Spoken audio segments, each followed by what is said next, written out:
Assalamualaikum, penonton setia Pelajaran Hidup TV. Bukan sekedar cerita, tapi pelajaran hidup yang menyentuh hati. Bayangkan seorang gadis yang dulu bersinar cemerlang sebagai juara kelas SMA, dipuja dan dibanggakan oleh keluarganya. Namun takdir berkata lain. Kini dia harus menjual gorengan di pinggir jalan untuk bertahan hidup. Sementara ayahnya terbaring lemah di rumah sakit karena stroke.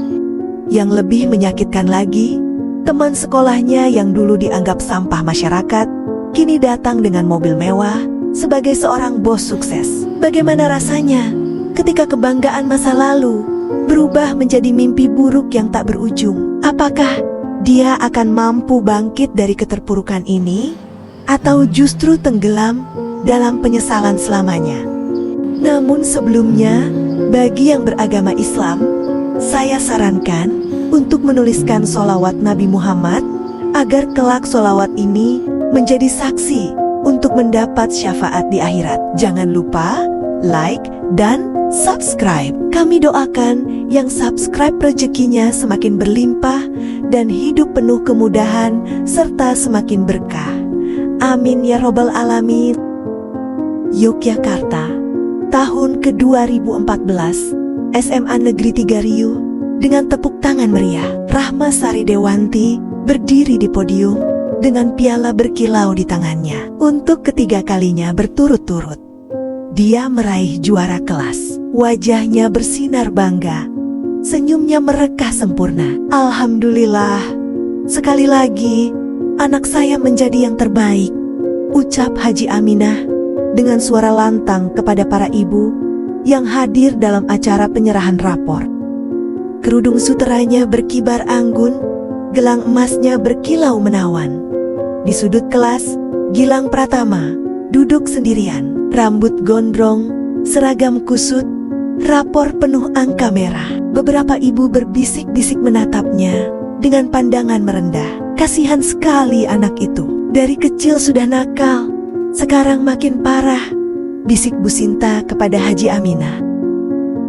Makanya Bu, jangan sampai anak kita bergaul dengan anak seperti dia. Lihat saja, masa depannya sudah pasti suram, jawab Haji Aminah sambil melirik Gilang dengan pandangan jijik. Rahma mendengar percakapan itu. Dia menatap Gilang sekilas, lalu mengalihkan pandangan. Dalam hatinya, dia merasa bersyukur, tidak seperti teman sekelasnya yang satu itu. Rahma, ibu bangga sekali sama kamu. Nilai matematikamu sempurna, bahasa Inggrismu juara, fisika dan kimiamu juga terbaik. Pasti nanti kamu diterima di ITB, puji Haji Aminah sambil memeluk putrinya. Pak Sutrisno, ayah Rahma yang berprofesi sebagai guru, tersenyum bangga. Anak kita memang istimewa Bu. Semua jerih payah kita mendidiknya tidak sia-sia. Sore itu, di rumah keluarga Dewanti yang asri, Haji Aminah mengundang tetangga-tetangga untuk merayakan prestasi Rahma. Kue-kue manis tersaji di meja, teh hangat mengepul dari cangkir-cangkir cantik. Rahma itu memang anak yang berbeda. Sejak kecil sudah kelihatan kepintarannya, tidak seperti anak-anak lain yang hanya bisa main dan nakal, cerita Haji Aminah kepada para. 2 tahun kemudian, impian keluarga Dewanti menjadi kenyataan. Rahma berhasil diterima di Institut Teknologi Bandung, jurusan Teknik Informatika dengan nilai yang sangat memuaskan. Kabar gembira itu menyebar ke seluruh kampung. Subhanallah, anak saya diterima di ITB tanpa jalur prestasi, murni kemampuan akademik, seru Haji Aminah di depan ibu-ibu pengajian. Mata mereka berbinar, iri sekaligus kagum. Pak Sutrisno sampai menangis haru. Ini adalah anugerah terbesar dalam hidup saya. Anak saya akan menjadi insinyur yang sukses. Keluarga Dewanti rela mengeluarkan seluruh tabungan untuk biaya kuliah Rahma. Bahkan Haji Aminah menjual beberapa perhiasan emasnya. Ini investasi terbaik untuk masa depan keluarga kita, katanya. Mantap. Sementara itu, Gilang Pratama yang tidak lulus ujian nasional terpaksa mengulang tahun. Orang tuanya yang bekerja sebagai tukang becak dan pedagang sayur sudah menyerah dengan tingkah anaknya. Gilang itu memang anak sial. Dari kecil sudah nakal. Sekarang malah tidak lulus sekolah. Beda sekali dengan anak Pak Sutrisno yang cemerlang. Gosip tetangga semakin menyebar. Haji Aminah semakin merasa superior. Setiap kali bertemu dengan Ibu Gilang di pasar, dia selalu menyindir. "Bu, gimana kabar Gilang? Sudah dapat sekolah baru belum?" Untuk mengulang. Wajah Ibu Gilang memerah, menahan malu. "Sudah Bu, dia akan sekolah di sekolah swasta yang agak jauh." "Sabar ya Bu, memang tidak semua anak punya kemampuan seperti Rahma. Yang penting, jangan sampai anaknya nakal lagi," ucap Haji Aminah dengan nada merendahkan. Di Bandung, Rahma menjalani kehidupan mahasiswa dengan penuh semangat. Nilai-nilai kuliahnya selalu memuaskan. Prestasi demi prestasi terus diraih. Setiap pulang kampung, dia disambut seperti pahlawan. Rahma sekarang sudah jadi mahasiswa ITB. Masa depannya cerah sekali, pasti nanti jadi insinyur terkenal. Bangga Haji Aminah kepada siapa saja yang mau mendengar. Kebanggaan keluarga Dewanti mencapai puncak ketika Rahma berhasil magang di perusahaan teknologi besar di Jakarta. Foto-foto Rahma di kantor megah dibagikan ke semua grup WhatsApp keluarga besar. Tahun 2018, Rahma lulus dari ITB dengan predikat cum laude. Wisuda berjalan meriah. Keluarga besar datang dari Yogyakarta. Haji Aminah menangis bahagia melihat putrinya mengenakan toga hitam dengan selempang emas. "Alhamdulillah, anak saya sudah sarjana teknik. Sekarang tinggal menunggu dia bekerja di perusahaan besar," ucap Haji Aminah kepada keluarga yang hadir. Pak Sutrisno yang sudah memasuki masa pensiun merasa lega. Jerih payah kita selama ini tidak sia-sia. Rahma akan mengangkat derajat keluarga kita. Setelah wisuda, Rahma langsung melamar kerja ke berbagai perusahaan teknologi di Jakarta. Dengan ijazah ITB dan IPK yang tinggi, dia yakin mudah mendapat pekerjaan. Namun kenyataan tidak seindah harapan. Bulan pertama, puluhan lamaran ditolak. Bulan kedua, hanya dapat panggilan interview di 3 perusahaan. Bulan ketiga, masih belum ada kabar positif. Sabar Rahma, pasti ada jalan terbaik dari Allah, hibur Haji Aminah melalui telepon.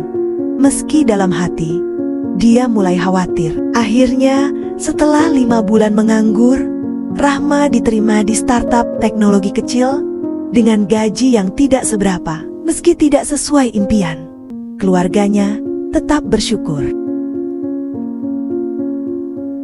Yang penting sudah bekerja dulu. Nanti pasti ada kesempatan yang lebih baik, kata Pak Sutrisno menenangkan. Di Jakarta, Rahma menjalani rutinitas kerja yang melelahkan. Jam kerja panjang, tekanan tinggi, gaji pas-pasan untuk hidup di ibu kota. Apartemen kecil yang disewa bersama teman, makanan seadanya, transportasi umum yang sesak. Sementara itu, kabar tentang Gilang mulai tersebar di kampung. Setelah lulus SMA dengan susah payah, dia memutuskan tidak kuliah dan memilih berwirausaha kecil-kecilan. Gilang sekarang jualan online katanya. Tapi ya paling bisa bertahan berapa lama?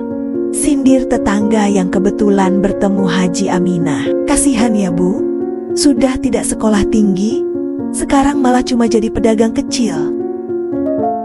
Beda sekali nasibnya dengan Rahma yang sudah jadi insinyur di Jakarta, sahut Haji Aminah sambil tersenyum sombong. Tanpa disadari, badai kehidupan mulai mengumpul di langit keluarga Dewanti. Rahma yang tampak sukses dari luar sebenarnya mulai merasakan tekanan hidup yang sesungguhnya. Tahun 2022, dunia berubah drastis. Pandemi melanda, ekonomi terpuruk, banyak perusahaan gulung tikar. Startup tempat Rahma bekerja tidak mampu bertahan. Satu persatu karyawan di PHK, termasuk Rahma. Maaf Rahma, kondisi perusahaan sangat sulit. Kami terpaksa melakukan efisiensi, kata manajer HR dengan wajah menyesal. Rahma terdiam. 4 tahun bekerja keras tiba-tiba berakhir begitu saja. Pesangon yang diterima hanya cukup untuk bertahan beberapa bulan. Rahma, kenapa? Suaramu terdengar sedih, tanya Haji Aminah saat telepon. Tidak apa-apa Bu, cuma agak capek kerja. Bohong Rahma, dia tidak berani menceritakan kenyataan yang pahit. Berbulan-bulan Rahma mencari kerja baru, persaingan semakin ketat, lowongan semakin sedikit, tabungannya mulai menipis, tagihan apartemen menumpuk. Di Yogyakarta, kondisi keluarga juga mulai memburuk. Pak Sutrisno yang sudah pensiun mulai sakit-sakitan, tekanan darah tinggi, diabetes, jantung lemah, biaya pengobatan menguras pensiun bulanannya. Ya, obat-obat ini mahal sekali. Sebulan bisa habis 1,5 juta. Keluh Haji Aminah sambil menghitung uang. Sabar Bu, nanti kalau Rahma sudah naik jabatan, pasti bisa bantu kita, hibur Pak Sutrisno, meski wajahnya pucat. Yang tidak mereka tahu, Rahma sudah menganggur setahun penuh. Dia terpaksa pindah ke kos-kosan murah, makan seadanya, bahkan kadang meminjam uang ke teman. Rahma, kapan pulang kampung? Bapak kangen, kata Pak Sutrisno saat telepon. Sebentar lagi ya, lagi ada proyek besar di kantor. Bohong Rahma lagi, dia tidak sanggup melihat kekecewaan di mata orang tuanya. Sementara itu, kabar tentang Gilang semakin mengejutkan. Bisnisnya berkembang pesat, dari jualan online kecil-kecilan. Sekarang dia sudah punya tim dan kantor sendiri. Hebat ya Gilang itu, katanya sekarang sudah punya karyawan puluhan orang. Cerita Bu Sinta kepada Haji Aminah di warung. Ah, masa sih? Mungkin cuma bisnis kecil-kecilan aja, tidak mungkin sebesar itu, bantah Haji Aminah tidak percaya. Tapi kenyataan semakin sulit dibantah ketika Gilang mulai terlihat mengendarai motor baru. Rumahnya direnovasi dan keluarganya terlihat semakin sejahtera. Februari tahun 2023, telepon dari rumah membangunkan Rahma di tengah malam. Suara Haji Aminah terdengar panik dan gemetar. Rahma, cepat pulang. Bapakmu stroke, sekarang ada di rumah sakit. Tangis ibunya pecah di ujung telepon. Jantung Rahma berdegup kencang. Dengan uang pas-pasan, dia langsung naik kereta menuju Yogyakarta. Sepanjang perjalanan, air mata tak berhenti mengalir. Di rumah sakit, Pak Sutrisno terbaring lemah dengan selang oksigen. Separuh tubuhnya lumpuh, bicaranya pelo. Dokter menjelaskan kondisinya cukup serius dan membutuhkan perawatan intensif. Biaya rumah sakitnya berapa dokter?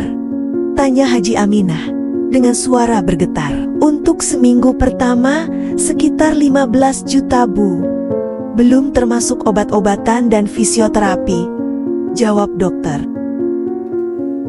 Haji Aminah hampir pingsan mendengarnya. Seluruh tabungan keluarga tidak mencukupi. Pensiun Pak Sutrisno hanya 2 juta per bulan. Tenang Bu, nanti saya bantu dari Jakarta, kata Rahma menenangkan ibunya. Padahal dalam hati, dia bingung mencari uang sebesar itu. Rahma terpaksa mengaku pada ibunya bahwa dia sudah 2 tahun menganggur. Haji Aminah syok berat mendengar pengakuan putrinya. Jadi selama ini kamu bohong, kamu tidak bekerja lagi. Tangis Haji Aminah semakin keras. Maafkan saya, Bu. Saya tidak berani mengecewakan ibu dan bapak, sesal Rahma sambil memeluk ibunya. Keluarga Dewanti yang dulu hidup berkecukupan, kini mengalami keterpurukan. Haji Aminah terpaksa menjual perhiasan emas sisanya, menjual motor bebek, bahkan meminjam uang ke tetangga. Bu Aminah, saya ikut prihatin dengan keadaan Bapak Sutrisno. Ini saya bantu seikhlasnya, kata Bu Sinta sambil menyerahkan amplop. Haji Aminah yang dulu sombong, kini harus menundukkan kepala, menerima bantuan dari orang yang pernah dia rendahkan. Rasa malu membakar hatinya. Rahma memutuskan pulang kampung untuk merawat ayahnya. Dia mulai berjualan gorengan di depan rumah untuk membantu biaya hidup keluarga. Ijazah ITB tersimpan rapi di lemari, tidak berguna sama sekali. Lihat tuh, anak Pak Sutrisno yang dulu sombong, sekarang jualan gorengan, bisik tetangga sambil berlalu. Setiap sore, Rahma duduk di depan rumah dengan wajan dan kompor gas kecil. Minyak panas memercik ke tangannya, keringat membasahi dahinya. Begitu jauh dari mimpi masa lalunya. Sore itu, Rahma sedang menggoreng tahu dan tempe di depan rumah ketika sebuah mobil Toyota Alphard hitam mengkilap berhenti tepat di hadapannya. Kaca jendelanya turun perlahan. "Rahma, itu kamu kan?" sapa seseorang dari dalam mobil dengan suara yang familiar. Rahma mendongak terkejut. Gilang Pratama turun dari mobil dengan setelan kemeja putih, rapi, dan celana bahan hitam. Wajahnya tampak dewasa, rambut tertata rapi, jam tangan mewah melingkar di pergelangan tangannya. "Gilang," ucap Rahma terbata-bata. Tangannya masih memegang sodet berminyak, baju kaosnya kusut karena keringat. "Kamu jualan gorengan sekarang?" tanya Gilang dengan nada lembut tanpa sedikit pun merendahkan. "Iya, keadaan memaksa," jawab Rahma sambil menundukkan kepala malu. Gilang melihat kondisi rumah Rahma yang cat temboknya sudah mengelupas. Genteng bocor di beberapa bagian, sangat berbeda dari rumah yang dulu selalu rapi dan mewah. "Aku dengar Pak Sutrisno sakit. Bagaimana keadaannya sekarang?" tanya Gilang dengan tulus. "Masih stroke, susah bicara, dan separuh badannya lumpuh," jawab Rahma dengan suara hampir berbisik. Dari dalam rumah, Haji Aminah keluar karena mendengar suara. Matanya membelalak melihat Gilang dengan mobil mewahnya. Wajahnya memucat karena malu dan terkejut. "Assalamualaikum Tante, saya Gilang, dulu teman sekolah Rahma," sapa Gilang sambil tersenyum ramah. "Waalaikumsalam," jawab Haji Aminah dengan suara pelan. Dia ingat betul bagaimana dulu dia sering merendahkan anak ini. "Boleh saya jenguk Pak Sutrisno sebentar Tante? Saya ingin melihat keadaan beliau," pinta Gilang dengan sopan. Haji Aminah mengangguk kikuk. Mereka masuk ke rumah yang sederhana itu. Pak Sutrisno terbaring lemah di tempat tidur, matanya sayu melihat tamu yang datang. "Pak Sutrisno, saya Gilang, murid Bapak dulu di SMA," kata Gilang sambil menyalami dengan lembut. Pak Sutrisno berusaha tersenyum meski sulit. "Gilang, kamu sudah besar," ucapnya terbata-bata. "Pak Sutrisno istirahat yang banyak ya. Semoga cepat sembuh," doa Gilang tulus. Setelah keluar dari kamar, Gilang berbicara dengan Rahma dan Haji Aminah. "Rahma, besok datang ke kantor saya ya. Alamatnya di Jalan Malioboro, nomor 125. Saya ada tawaran pekerjaan yang mungkin cocok untuk kamu." Malam itu, Rahma gelisah, tidak bisa tidur. Tawaran Gilang terus berputar di pikirannya. Di satu sisi, keluarganya sangat membutuhkan uang. Di sisi lain, harga dirinya memberontak. Kenapa harus minta tolong sama dia? "Aku kan lulusan ITB, gumam Rahma dalam hati. Keesokan harinya, Haji Aminah mendesak putrinya. Rahma, kamu harus datang ke kantor Gilang. Kita butuh uang untuk biaya pengobatan bapakmu. Tapi Bu, memalukan sekali kalau anak yang dulu nilainya jelek sekarang malah jadi bos saya. Tolak Rahma keras kepala. Rahma, sekarang bukan saatnya gengsi. Lihat kondisi kita. Bapakmu butuh obat mahal. Uang kita habis. Kamu juga belum dapat kerja. Bentak Haji Aminah frustasi. Siang itu, Rahma akhirnya memberanikan diri mendatangi alamat yang diberikan Gilang. Gedung kantor 3 lantai dengan tulisan Pratuma Digital Solution berdiri megah di Jalan Malioboro. Selamat datang di PDS. Ada yang bisa saya bantu? Sapa resepsionis cantik dengan ramah. Saya Rahma, mau ketemu dengan Pak Gilang. Jawab Rahma gugup. Oh, Mbak Rahma ya. Pak Gilang sudah menunggu di ruangan. Mari, saya antar. Rahma terpukau melihat kantor yang modern dengan puluhan karyawan bekerja di depan komputer canggih. Gilang menyambutnya di ruangan direktur yang luas dan mewah. Silahkan duduk Rahma, mau minum apa? Tawar Gilang ramah.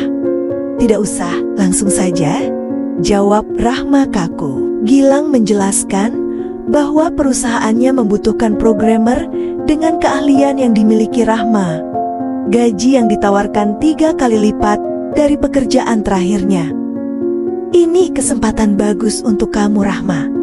Keahlianmu sangat kita butuhkan. Bujuk Gilang tulus. Tapi ego Rahma menghalangi. Maaf Gilang, saya masih ada rencana lain. Mungkin nanti kalau tidak ada pilihan. Gilang terdiam sejenak. Baiklah, saya mengerti. Tapi ingat, pintu ini selalu terbuka untuk kamu. Rahma keluar dari kantor dengan perasaan bimbang. Sepanjang jalan pulang, dia menyesali keputusannya, tapi tidak mau mengakuinya. Bagaimana Rahma? Dapat pekerjaan tidak? Tanya Haji Aminah penuh harap. Belum Bu, masih dalam pertimbangan. Bohong, Rahma lagi. Malam itu, kondisi Pak Sutrisno memburuk. Dia demam tinggi dan sesak napas. Keluarga panik membawanya ke rumah sakit lagi. Ambulans melaju kencang membawa Pak Sutrisno ke IGD rumah sakit. Rahma dan Haji Aminah berlari mengikuti Brankar dengan hati berdebar kencang. Suara monitor jantung berbunyi tidak teratur. Pasien mengalami stroke kedua yang lebih parah. Harus segera dioperasi untuk mengurangi pendarahan di otak. Jelas dokter dengan wajah serius. Berapa biayanya dokter? Tanya Haji Aminah dengan suara gemetar. Operasinya sekitar 30 juta Bu, belum termasuk perawatan ICU selama seminggu, jawab dokter. Haji Aminah limbung hampir jatuh. Jumlah itu seperti gunung yang tidak mungkin mereka panjat. Rahma menopang ibunya yang lemas. Dokter, bisa dicicil tidak? Kami benar-benar tidak punya uang sebanyak itu. Pinta Rahma putus asa. Maaf, rumah sakit punya aturan, minimal setengahnya harus dibayar dulu sebelum operasi. Tolak dokter pelan. Haji Aminah menangis terseduh di koridor rumah sakit. Ya Allah, kenapa hidup kami jadi seperti ini? Dulu kami hidup berkecukupan. Sekarang untuk berobat saja tidak mampu. Rahma merasa dadanya sesak. Dia teringat tawaran Gilang yang ditolaknya karena gengsi. Seandainya dia menelan harga diri waktu itu, mungkin ayahnya bisa segera dioperasi. Bu, saya harus minta bantuan ke tetangga. Mungkin mereka bisa meminjami, kata Rahma sambil menenangkan ibunya. Tapi kenyataan lebih pahit. Satu persatu tetangga yang didatangi mengelak. Ada yang beralasan tidak punya uang. Ada yang bilang sudah membantu kemarin. Maaf ya Rahma, kami juga lagi susah. Anak kami kuliah, biayanya banyak. Tolak Bu Sinta yang dulu sering direndahkan Haji Aminah. Bahkan saudara jauh yang dulu sering dibantu keluarga Dewanti, kini bersikap dingin. Kami sudah transfer 100.000 kemarin. Itu sudah maksimal yang bisa kami bantu. Haji Aminah sampai berlutut di depan rumah saudara sepupunya. Tolong pinjami kami uang.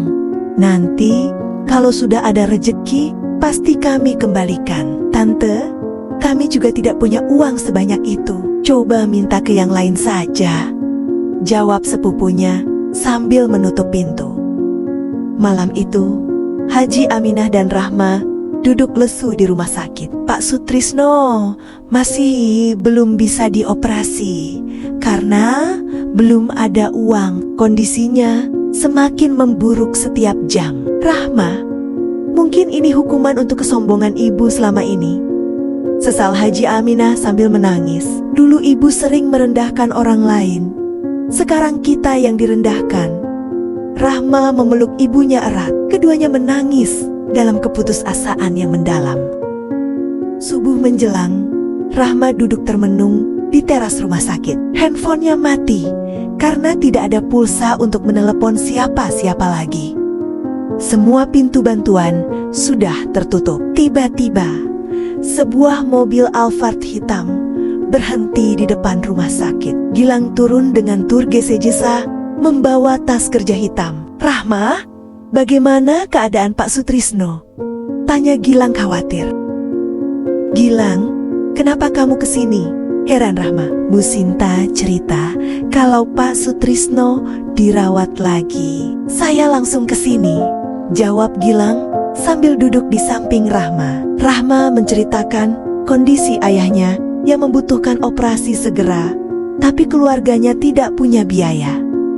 Air matanya menetes tanpa bisa ditahan. Berapa biaya operasinya? Tanya Gilang lembut. 30 juta, jumlah yang sangat besar untuk kami, jawab Rahma putus asa.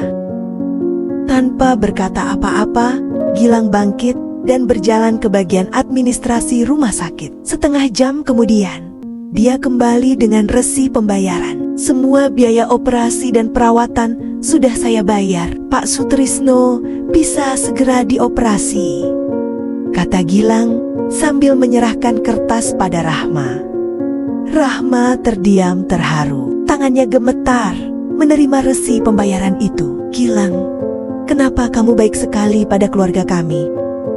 Pak Sutrisno adalah guru yang baik. Dulu dia tidak pernah membeda-bedukan muridnya, termasuk saya yang nakal. Ini cara saya membalas jasanya, jawab Gilang tulus. Haji Aminah yang mendengar kabar itu langsung berlutut di hadapan Gilang sambil menangis.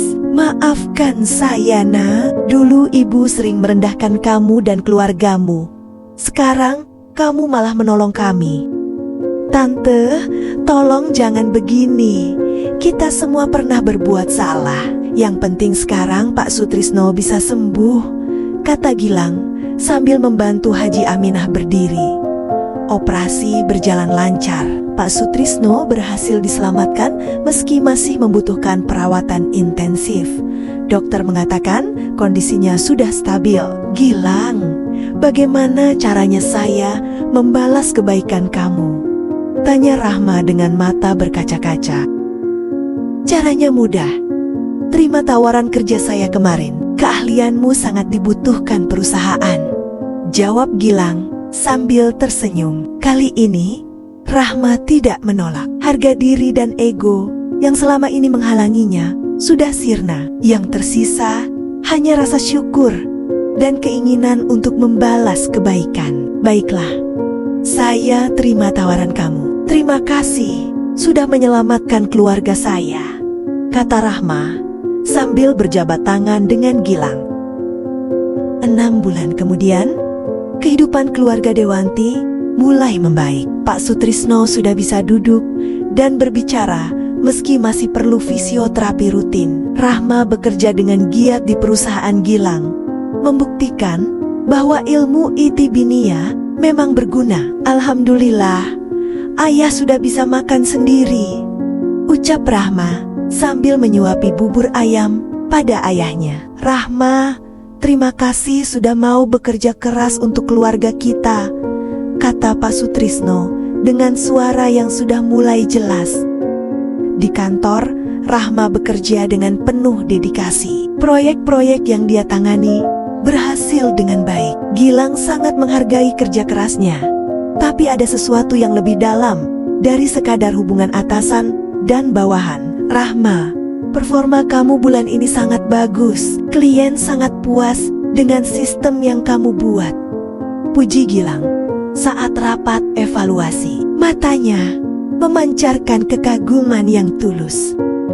Terima kasih Gilang, ini semua berkat kesempatan yang kamu berikan, jawab Rahma dengan rendah hati. Suatu sore, Gilang mengajak Rahma ngobrol di teras kantor sambil minum kopi. Udara sore yang sejuk membuat suasana terasa hangat dan intim. Rahma, boleh saya cerita sesuatu yang sudah saya pendam bertahun-tahun, kata Gilang dengan suara agak bergetar. Tentu, silakan. Sejak SMA, sebenarnya saya sudah menyukai kamu, tapi saya tidak berani mengungkapkan karena merasa tidak pantas. Kamu pintar, cantik, dari keluarga terpandang, sedangkan saya hanya anak nakal yang nilainya jelek, cerita Gilang dengan mata menerawang. Rahma terkejut mendengar pengakuan itu. Gilang, kenapa kamu tidak pernah bilang?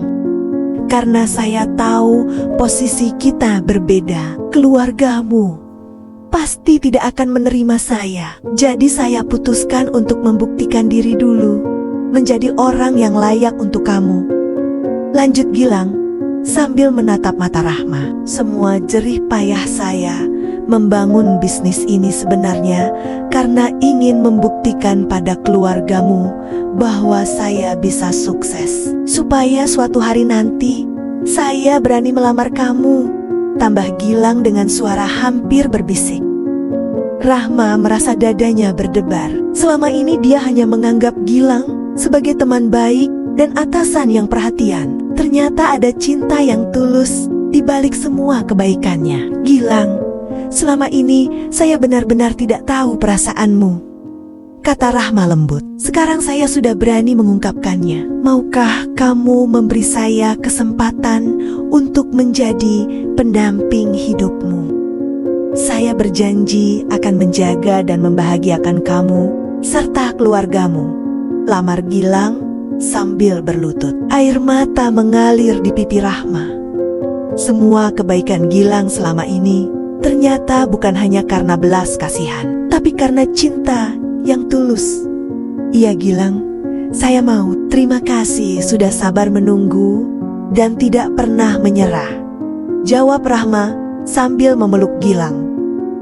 3 bulan kemudian, mereka menikah sederhana di rumah keluarga Dewanti. Haji Aminah yang dulu merendahkan Gilang, kini menyambutnya sebagai menantu dengan penuh kehangatan. Maafkan ibu ya nak.